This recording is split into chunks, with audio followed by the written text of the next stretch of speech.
On this episode of Star Trek Universe, we are talking about Lower Decks 305, Reflections, right after these words from our mystery sponsors.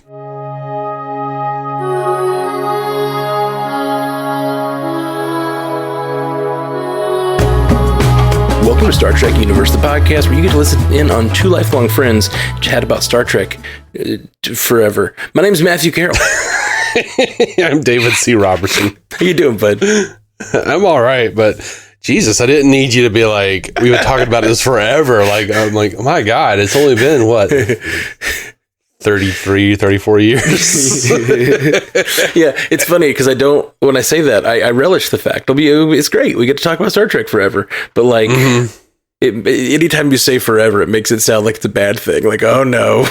Yeah. Well, let me take away the tension there completely by saying this is my favorite episode of Lower Decks. I think I love this episode of Lower Decks. Absolutely. It is just what I want from Lower Decks, and it's more what I want from Lower Decks than I think we've gotten this season particularly. But I don't know. There's so many episodes now. It's hard to say this is my favorite, but definitely this season. Like, I really love this episode. That is crazy, because I was about to say it is my least favorite episode of Lower Decks ever. What? Wow. This is we are miles apart on this one. I don't think we're going to find a convergence point. I mean, it's okay. It doesn't have to. Like, I enjoyed the episode quite a bit. When I say like this is my least favorite episode of Lower Decks, it just means like, I didn't laugh as much, and whatever. I think that might be why it's one of my favorites, because it had a real plot. Like, and I like when Lower Decks does that. This had some. I thought you were going to think this was really fun. I loved the funniest part of the episode to me is when Boimler goes off and starts yelling at all the people. Yes. Oh, so good. And I really wanted to go back. I didn't do it, but I wanted to find like everything he says, because he says so many funny, like, you only exist because of us. We don't want to save you all the time. We just want to explore. Yeah. What does he say? He's like, we just want to go explore fucking quasars. Yeah, no, all of that was top tier. Don't get me wrong. See, so for me, that was top tier funny. And then it had this A plot that was a really good Star Trek episode. Like, really good. It was a really good Star Trek episode, except it did the thing. And this is, I think, why it pulls it back for me so much.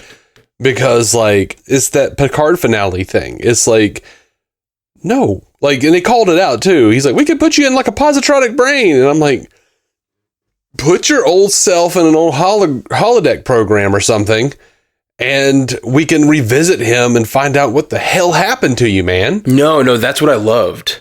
Because by the end of the episode, I had real affection for old Rutherford. Like, real affection for the racing Rutherford. And I was like, oh, man. And I thought for sure, 100%, this is the show that's going to they're going to find the third way Kirk thing, and they're going to put him in a brain, or they're going to, like you said, put him in a holodeck, or they're going to, I thought merging the brains was the thing that I thought was going to happen. It's like, no, I think that there's part of you, maybe we can learn to work together, or maybe we can be one or something. So somehow calibrate their brains or something. And I thought that's how this is going to end, 100%. And then they killed him. They let him die. So many Star Trek episodes take that third way. And I think that's one of the great things about Star Trek is thinking of the third way. But I love when they let them lose. I really love letting the characters lose, because it creates real stakes for all the other episodes. And him, I don't think they come up with that third way enough. Like, this felt like Tuvix all over again for me in a way, where it was just like, oh my God, come on. This was like Data laying there going like, no, let me die. I want this. Like, and he's like, he gives such a bullshit reason. He's like, no, growth is good. Dude, this wasn't growth, man. They erased you. Like, you were like, this was non-consensual. They erased your personality and made you into new Rutherford. This isn't growth. This is just like this is identity theft.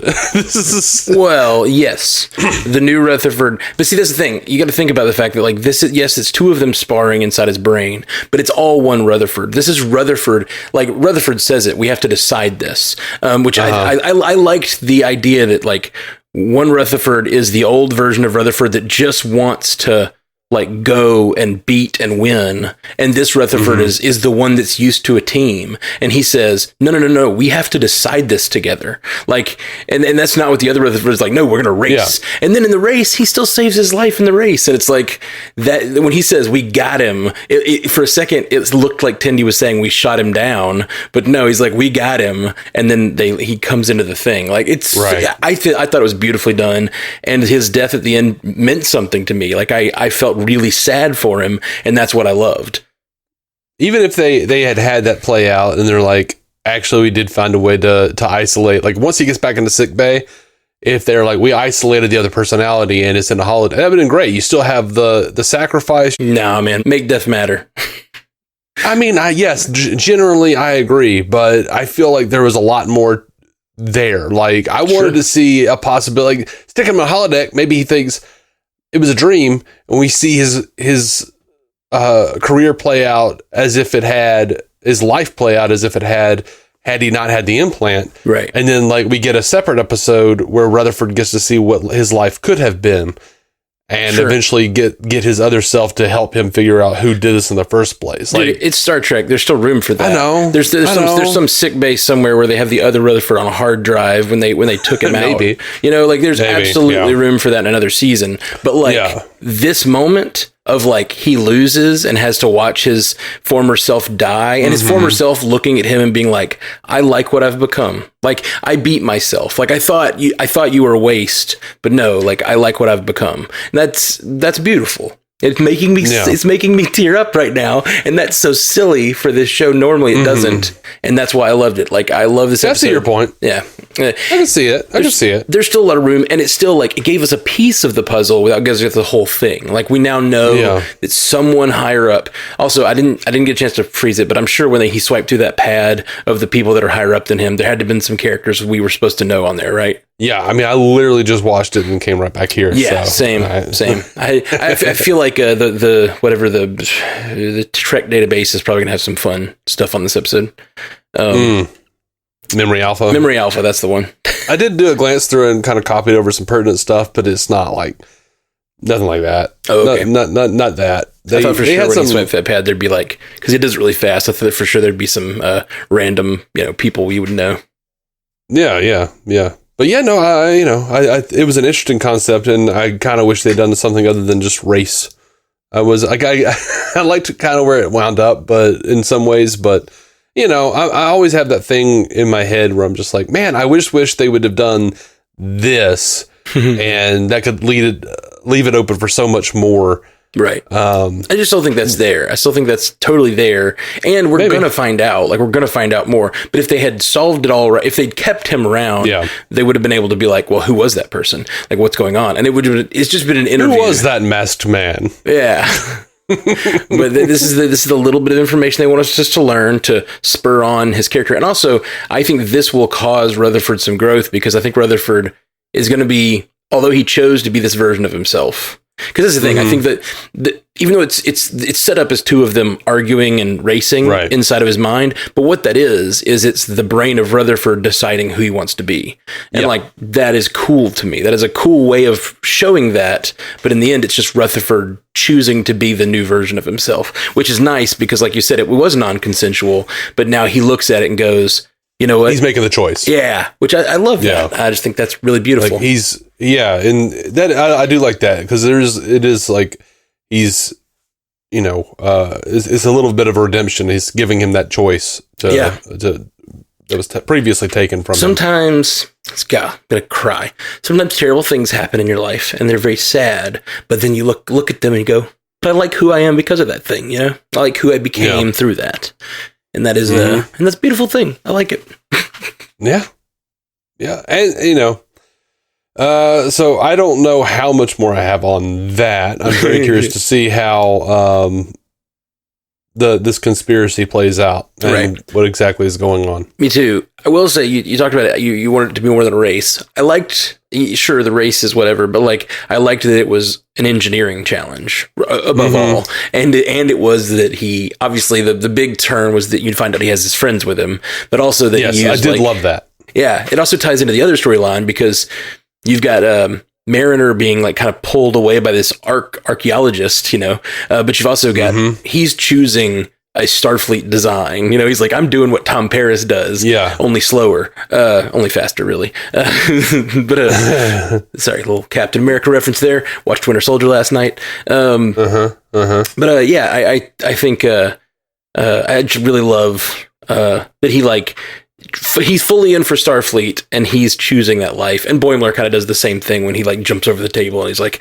no, Starfleet's awesome. Stop insulting us. You only exist because of us. There's so many great lines in there. I wish I had them all written down. They're so good. One of my favorite line of the entire episode was, the Doctor didn't spend 7 years in the Delta Quadrant for you fuckers to question his agency. He's got rights. Oh, it's so good. He's got rights. Yep. I loved that. And the whole thing with all the people making fun of them for being Starfleet and the archaeologist picking at Mariner, like I liked all of that. And I really liked the ending. Classic, like, what's she going to pick? Save contact or delete contact? Is she keeping that option open to be able to leave Starfleet? And apparently she is. So, yeah. I love that being thrown into the brig actually made Ransom like Boimler more. Yeah. Where he's like, nah, man, that was awesome. I mean, you got to be in the brig, but after you get out, we're going for drinks. You're going to tell me more about this shit. Like, did they cry? Did they cry when you did the thing? Like, I did too. Bold Boimler, man. Yeah, I'm digging bold Boimler. Me too. I'm really enjoying that. And he didn't really say it this episode, but that you get that idea. And I was going to say he's bold Boimler, but I think Rutherford having this experience with his previous self, although he's choosing to be this Rutherford, I think there's probably going to be a little bit in his back of his head going, oh, but I know that's what I used to be, and maybe I need to reconnect with this sort of like brash version of myself a little bit, and maybe he will be a little more challenging in the future. Right. Yeah. One of the things I really liked about one of the things I like about Lower Decks in general, but specifically this episode, is they take opportunities to give fans the voice in the episode in a way that no other Star Trek series has really ever done. For sure, yeah. One of those things is like, Aberdeen and Mariner arguing about, whether Starfleet is military. And she's like, oh, right, you guys aren't a pseudo navy at all. Like, and that's something that our fans have been arguing for years. Yeah, like, since the beginning of Star Trek, I'm sure. You have like people usually online and I experience it mostly online because, we're in Alabama. Like there aren't a lot of Star Trek fans. Yeah. But you see people who are usually like, it turns out they were in the military, who just like, that's what they love about Star Trek. And they're like, no, it's a military. Right? And everyone's like, it's not military. Gene Roddenberry said it's not military. And they're like, screw you. It's totally a Navy. Come on. Yeah.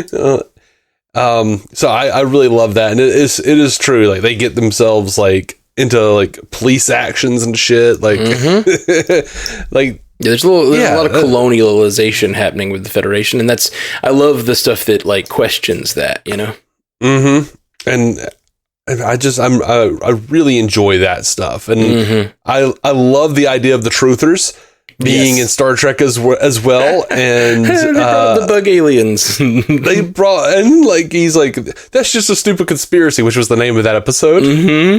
It never happened. Actually, I think it did. Really? It's really good. Oh my god! And the Cisco name drop, of course. Yes. Like, why don't you tell us the truth about what happened to Cisco? He's in the Celestial Temple. Yeah, was great. It was great. Lots of fun stuff. Like it just had, to me, this episode had like the perfect balance of a lot of little fun references that I think are hilarious, but then also had real heart to it, which I think a lot of the episodes are just the jokey references for 22 minutes and then like last week they have that decision point where they decide, oh, we don't want one room, we're gonna have our own. We want to stay lower deckers, right? Like, and that's similar to this episode. It's them making the decision to be who they are. But then they take it away at the end and go like, no, we're just idiots. Like, we could have just shared that room. Right. Which is like, it undercuts the whole, like, all for one aspect of that episode a little bit. Yeah, it does, and that's fun. But at the same time, that made me crazy in the same way that like every episode of like say Married with Children or Gilligan's Island did, where it's like it looks like the characters have a way out, and then we're back to square one. Yeah, absolutely. And that always bugs the shit out of me. So like, for sure. I would have been happy to see them sharing a room on deck 4. Mm-hmm. Yeah. I agree. I would have liked to see it. Like, the show move forward. I really like when the characters, I mean, it's that thing of like, you want the show to be the show and you want it to like live in itself, but you also want forward momentum. And that's always a hard balance for a Star Trek show to strike. And I think this one's doing a good job of it. I really like that. I guess I want some of these plot threads that they're leaving out in the open to like come to fruition, or at least connect back. Like, I'd really like to see the other Boimler and what he's doing. I'd really like to see, Mariner really come to that decision point where she like decides to do something other than Starfleet, because that's been something that she's been struggling with since the first episode. Yeah. But as much as they're building up the family aspect between the 4 of them, I can't imagine that she's going to choose to leave like on a cliffhanger. Yeah, it's going to be like the end of a season, because they're going to bring them back together. There's no way. That's possible. I could totally see this show going the way of Archer. Have you watched Archer? All of Archer? I don't know.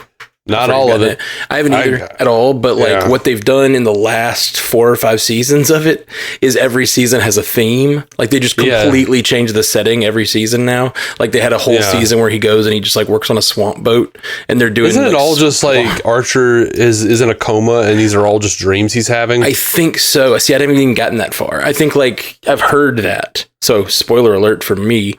But I think they do these like 5 or 6 seasons that are like weird offshoots of the show.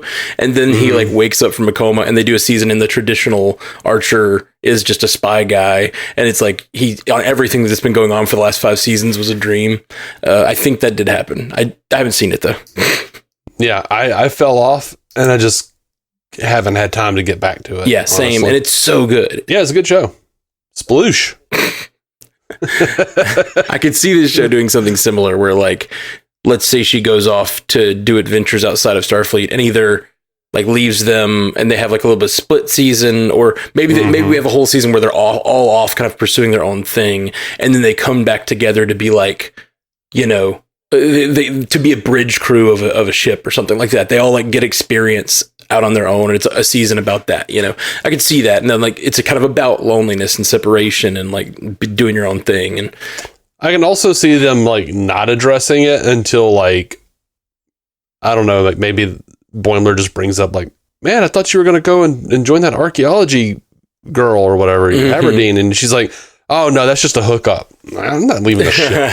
Yeah, that's funny. I watched this with my niece, and my niece was like, they're in love. And I was like, I do think there's a little bit of that going on there, Skylar, but also I think that, I think she's thinking about her career. Not everything's about love, Skylar. Isn't it though? We've been watching S.H.I.E.L.D. together, and she's like, wait, do they like each other or do they like each other?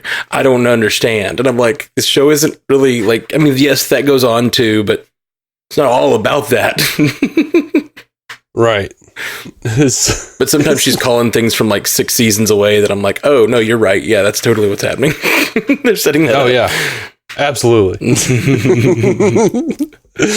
All right.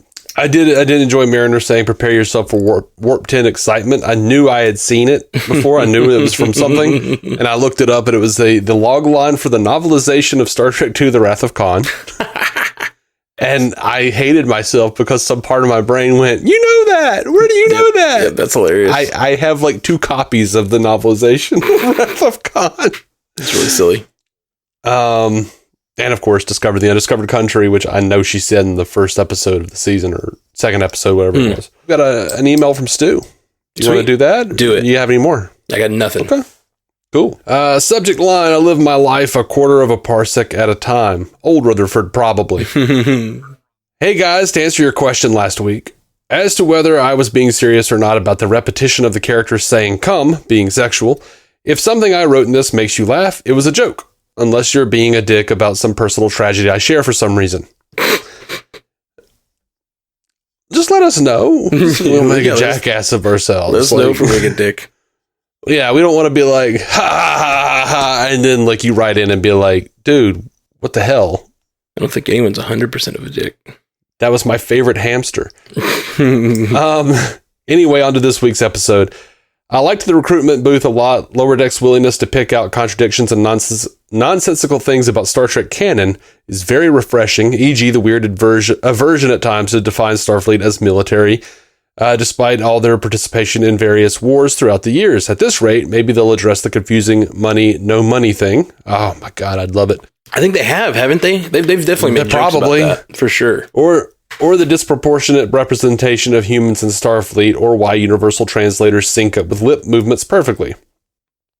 Boimler's freakout came a little out of nowhere for me, especially with Mariner being the one whose frustrations were building up throughout the story, but his rantings were amusing.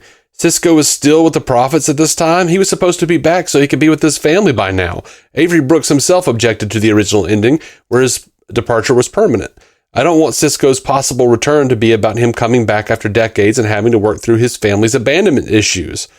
I do want that. I think that would be amazing. Mm-hmm. I have some mixed feelings about the Rutherford plot. The whole conspiracy aspect is very interesting, and his battling his alternate self in the mental realm is exciting and fun.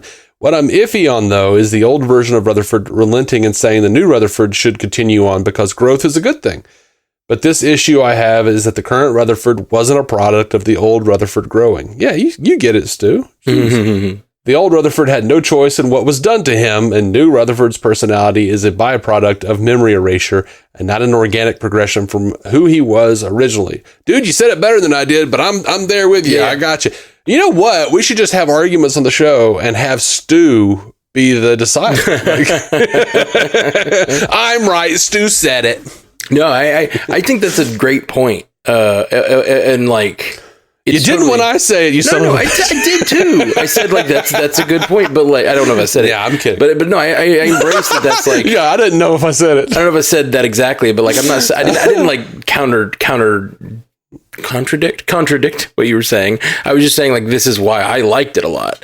I think that in the end that neither Rutherford like really won. Like I said, I think this is about Rutherford deciding which Rutherford he wants to be to my mind. Cause it's not like this is set up for them to have this game and it looked like antagonism, but it's really to Rutherford. Yeah. That's why I like it. But like, I definitely understand that's I still agree with me and Stu, but I like your headcanon.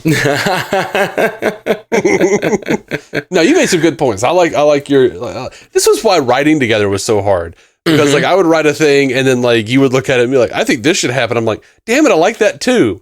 Yeah. but I like my thing too. Yeah. It's tough like making this decision. Yeah, multiverse. Yeah, every one of our YouTube should have had a choose your own ending like Wayne's World 2. Mm-hmm. Yeah. Or one. Wait, was it 1 or 2? I don't remember. I guess it was 1. I don't remember. First one. Let me get back to what Stu was saying. Not to mention the fact that old Rutherford may have had some jerkish and self-destructive tendencies, but he also clearly had an independent and individual spirit in some ways like Mariner, while new Rutherford is much more conformist to Starfleet standards and is deemed the superior version. Honestly, this kind of reminds me of how Gene Roddenberry originally shot down the premise of The Measure of a Man, saying a court system wasn't needed in the future because people with criminal thoughts would have had their minds made right, which is pretty ominous sounding.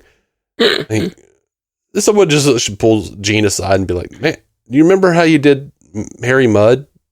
Mm-hmm. Like, what's wrong with you, man?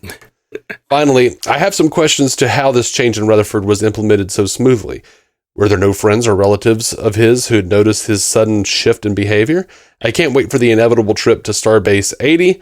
The crew probably all have to wear those TNG Season 1 uniforms that need to constantly be smoothed down and give them back problems. Anyway, take care, Stu. Yeah, dude, like Starbase 80, I looked that up, and they mentioned that back in the Season 1 episode, Terminal Provocations. So I don't expect they're going to be hitting it anytime soon. It might just be like one of these ongoing gags that Makes us wonder though. Like it's neat to build the world out in that way where we know there's this just like terrible posting of Starbase 80. It's nice. I did wonder if Starbase 80 like I can't find it anywhere, but I haven't really dug into it too deeply. I was wondering if Starbase 80 was like the starbase where Uhura was stationed with that idiot ensign in Star Trek 3, where he was just like, everybody gets to be out and doing stuff, and I had to be stuck here at the ass end of the galaxy. I want excitement. I want adventure. I'm like just monitoring a transporter pad. Yeah, it's funny.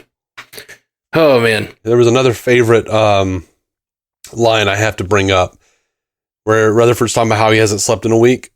And he keeps having the same crazy nightmare until he goes, "Oh, is that the one where you're in a new timeline with Kirk and Spock where they have cinematic chemistry?" I wish. Totally the Kelvin timeline they're referencing there, in case you didn't get it. That's great. That's wonderful.